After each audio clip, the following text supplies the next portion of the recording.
Bismillahirrahmanirrahim. Assalamualaikum warahmatullahi wabarakatuh. Alhamdulillahirabbil alamin wa bihi nasta'inu ala umuri dunya waddin. Wassalatu wassalamu ala asyrafil anbiya'il mursalin wa ala alihi wa ashabihi ajma'in. Allahumma shalli ala sayyidina Muhammadin wa ala alihi wa sallim salatan tahullu bihal 'uqad wa tufarriju bihal qurab wa tuzilu bihal darar wa tuhawwinu bihal umura si'ab wa turdika wa turdihi wa tarda biha anna ya rabbal alamin. Alhamdulillah fi hadzal yaumil mubarak naltaqi marratan ukhra fi faslina al-awwal syariah wa ma'na fi hadzal yaum min darsi fiqhil muamalat min kitabi al-faraid.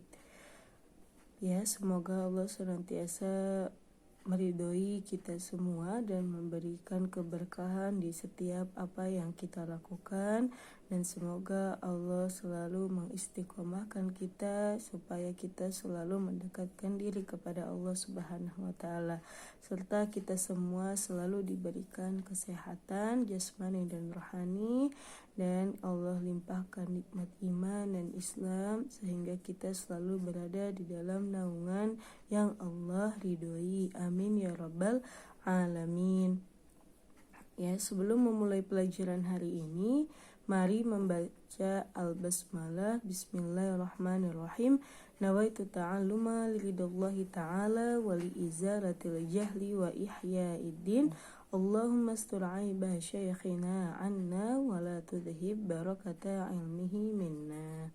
Ya, pada kesempatan ini kita masih akan membahas tentang babul jad wal ikhwah, ya. Pada kesempatan sebelumnya telah kita pelajari tentang jika seorang kakek dan juga saudara-saudari di dalam satu permasalahan bersamaan, ya, kemarin dijelaskan bahwa ada dua keadaan ketika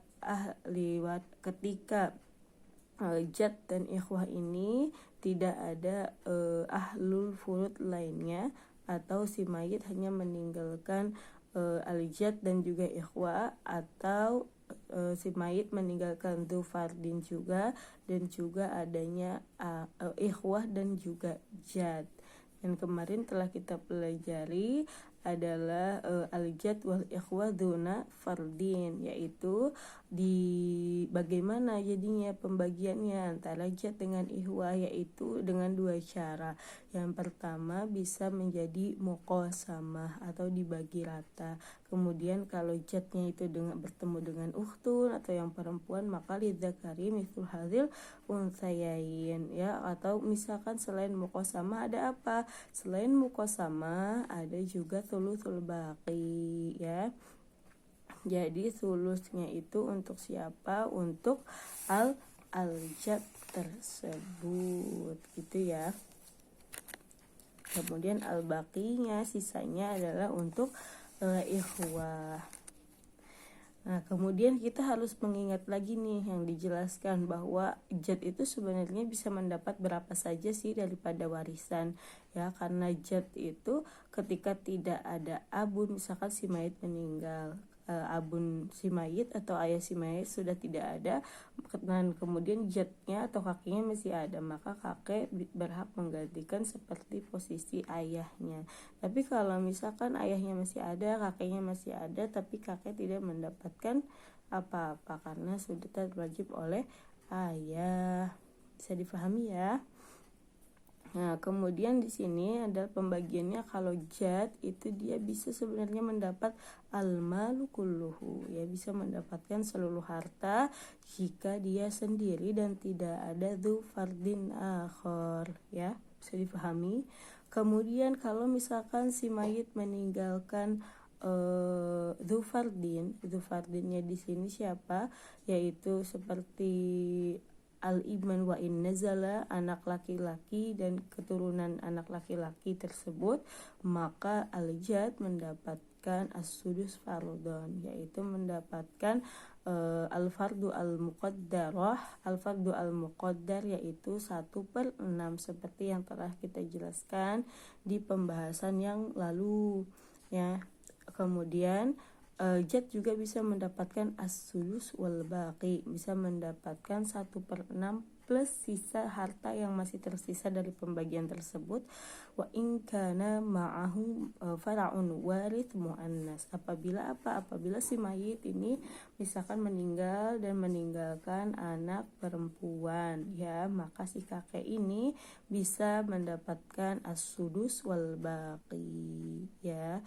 Kemudian kakek juga bisa mendapatkan al-muqasamah, dibagi rata, wa istiwa its-tsuluts wal muqasamah, ya. Jadi kalau misalkan kakek bisa mendapatkan dibagi rata kalau misalkan bersama siapa kemarin, bersama akhun wahid au ukhtani, ya. Kalau misalkan ada jad dan juga akhun wahid, maka misalkan jad mendapatkan satu, akhun wahid mendapatkan satu juga, muqasamah.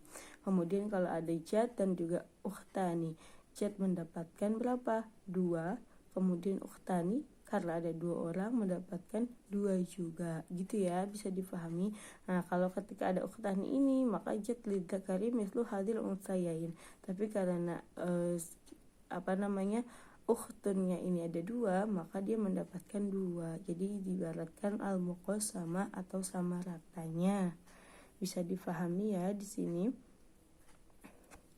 Nah, kemudian pada pelajaran kali ini kita juga akan menjelaskan tentang al-hal ats-tsani, yaitu keadaan yang kedua, yang dimana di dalam satu permasalahan ada seorang jad atau kakek dan juga ikhwah, saudara-saudari yang ditinggalkan oleh mayit, dan juga masih adanya dzu faradin atau ada ashabul furud al-muqaddarah yang berhak mendapatkan 1/2, 2/3, 1/6, 1/4, 1/8, 1/3, ya. Kalau yang kemarin itu duna dzu fardin, tidak adanya dzu fardin, maka bisa dikondisikan menjadi al-muqasamah dan juga kakek mendapatkan thuluth wa al-baqi lil ikhwah.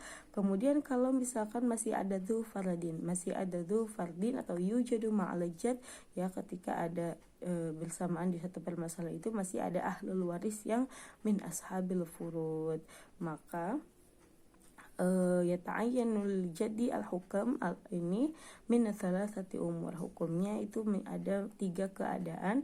Yang pertama, al-jad bisa mendapatkan sudus jami'il mal, yaitu 1/6 daripada harta kekayaan. Kemudian yang kedua, jad juga bisa mendapatkan thuluthul baqi ma'al fardi, yaitu 1/3 dan dan sisanya ba'dal fardi.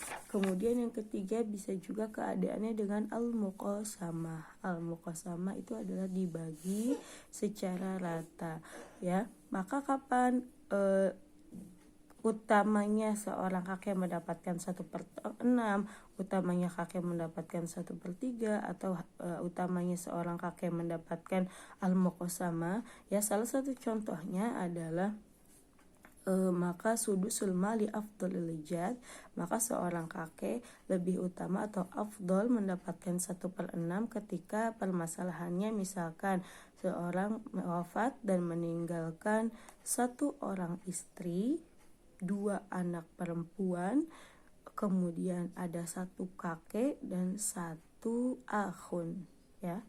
Coba ulangi. Seorang wafat meninggalkan 1 orang istri, 2 anak, 1 kakek, dan 1 saudara laki-laki, ya. Coba kalau 1 orang istri dia mendapatkan berapa? 1/8 karena adanya faraun waris, yaitu anak perempuan. Anak perempuan bisa dapat berapa? 1/2 atau setengah. Tapi karena 2 orang jadi 2/3. Yes, ini ada 1/8. Kemudian anak perempuan mendapat 2/3. Nah, di sini alijat afdolnya mendapatkan 1/6, ya. Nah, kemudian akhunnya berapa? Dapat al-baqi, sisanya daripada seluruhnya ini. Bisa difahami ya sampai di sini. Nah, ini di dalam keadaan ini maka as-sudu 1/6 itu lebih afdol daripada pembagian lainnya, gitu ya. Kemudian yang kedua contohnya adalah thuluthul baqi afdal fi mithli. Kemudian ada juga kapan 1/3 ini lebih baik diberikan kepada jad daripada pembagian yang 1/6 atau muqasamah, yaitu apabila ada dalam satu permasalahan ada jaddah atau nenek, kemudian ada jaddun kakek, kemudian misalkan ada khamsa ikhwah. Jika misalkan saudara-saudarinya ini lebih dari 3, memang biasanya lebih baiknya kakek mendapatkan 1/3 gitu ya, supaya tidak terlalu jauh jarak mendapatkan daripada harta warisan tersebut ya. Kita ulangi, tadi ada jaddah, ada jadun, ada juga 5 saudara laki-laki misalkan. Kemudian di sini jaddah mendapatkan berapa? Mendapatkan 1/6. Kemudian jadun mendapatkan berapa? Jadun mendapatkan 1/3 al-baqi, dan 5 ikhwah di sini mendapatkan bakinya juga. Jadi nanti hitungannya jadun dan juga 5 ikhwah ini menjadi rata gitu, jadi tidak terlalu berat sebelah gitu ya, bisa difahami. Kemudian kalau al-muqasamah itu afdalnya kapan digunakan? Ketika misalkan ada contohnya ada jadun, jaddah, dan juga akhun wahid, maka jaddah mendapatkan 1/6, kemudian jadun dan akhun syakik misalkan atau akhun liab itu mendapatkan sama rata atau al-muqasamah dibagi 2 itu ya. Bisa difahami sampai di sini. Kemudian di sini yang harus diperhatikan adalah idza lam yabqa ba'dal fardi illa as-sudus ya. Kalau misalkan tadi setelah misalkan ada ahlul furudnya juga, kemudian ada jad dan juga ada ikhwah ya, kemudian harta ini hanya tersisa 1/6 saja, maka faza bihi al-jad wa tasqutul ikhwah. Maka mana yang diutamakan, ikhwah atau jad? Yang diutamakan adalah faza bihi al-jad, jad dulu yang menang ya, atau jad dulu yang diutamakan, maka ikhwah ini tidak mendapatkan apa-apa gitu ya, bisa difahami. Idza baqiya ba'du as-sudus furida as-sudus lil jad wa ta'ulu al-mas'alah wa tasunu bi ikhwah. Kemudian kalau misalkan masih ada sebagian sudusnya, maka sudusnya ini untuk jad ya, dan permasalahan nanti ada di awal, nanti awal ini kita akan pelajari setelahnya gitu ya. Mungkin untuk pembahasan kali ini cukup sampai di sini. Nafa'anallahu bi'ulumi masyaihina fid dharain, amin. Jazakumullah khair ala husnil ihtimam. Jangan lupa untuk mengumpulkan catatannya pada malam hari ini. Apabila ada yang tidak difahami silahkan ditanyakan. Apabila ada kesalahan dan kekurangan mohon dimaafkan dan silahkan diislah dari saya pribadi ya. Wal akhir, syukron. Wassalamualaikum warahmatullahi wabarakatuh.